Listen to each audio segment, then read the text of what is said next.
ठीक आहे, त्यावेळेला कोणाचा फोटो लागला नसेल. आता तरी कमीत कमी मोठे विचारवंत लोक आहे. दिसते का आदिवासी एकतरी साहित्य सभागृहामध्ये पाहावं.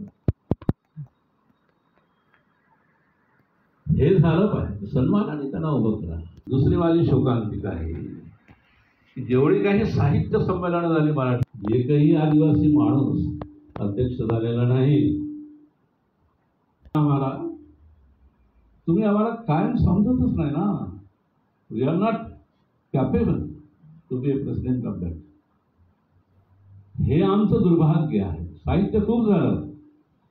माझी स्वतःची 28 पुस्तकं झाली, सुनीलची झाली, ब्रोमकेलची झाली.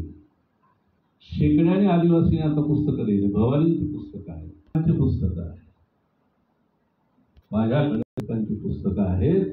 850 पुस्तकं आदिवासीने लिहिलेली. मग कविता आहे, कथा आहे, कादंबरी आहे, चरित्र आहे, सगळ्या प्रकारामध्ये लिहिलं.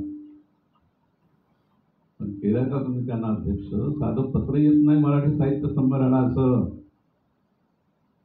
एका तरी आदिवासीला बोलवलं का दिल्लीला साहित्य संमेलनामध्ये? काय सन्मान करता तुम्ही आमचा? सांगा बरं. हे माझे प्रश्न आहे तुम्हाला. हे झालं पाहिजे. बी ए प्रॅक्टिकल. फेरी आम्ही लिहितो, लिहिली आम्ही. आमच्या वेदना मांडल्या, दुःख मांडले, सारच काही मांडलं.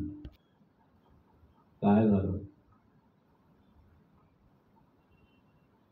हे सगळं प्रॅक्टिकली होण्याची गरज आहे. आणि आदिवासी साहित्य याकडे आता वळलेलं आहे. आम्हाला तुमचं राज्य नको आहे, समानता पाहिजे.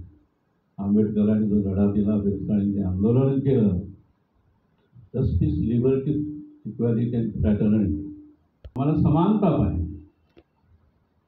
आम्ही या देशाचे मूळ निवासी, आदिपुत्रावरती धरतीचे. जल, जंगल आणि जमिनीचा जो लढा सगळ्या क्रांतिकारी केला. जंगल तर गेलंच आमचं, भिकारी झालो आम्ही. त्या गडचिरोलीच्या जंगलामधली एक काळी जरी आदिवासीने उचलली तरी त्याच्यावर दंड ठोकतात फॉरेस्ट डिपार्टमेंटचे लोक.